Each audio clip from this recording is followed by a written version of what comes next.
Gagamitin ito sa mabuting pitpitin sa abot ng kakayahang maisulong ang layunin maging produktibong mamamayan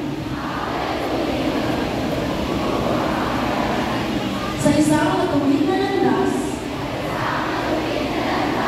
na aming hinaharap at maging handa sa anumang hamon ng buhay. Ipinapangako rin namin na kami ay tutulong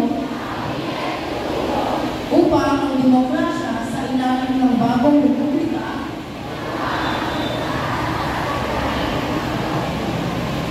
ay aming maitaguyod sa ilalim ng pangangalaga ng ating pamilya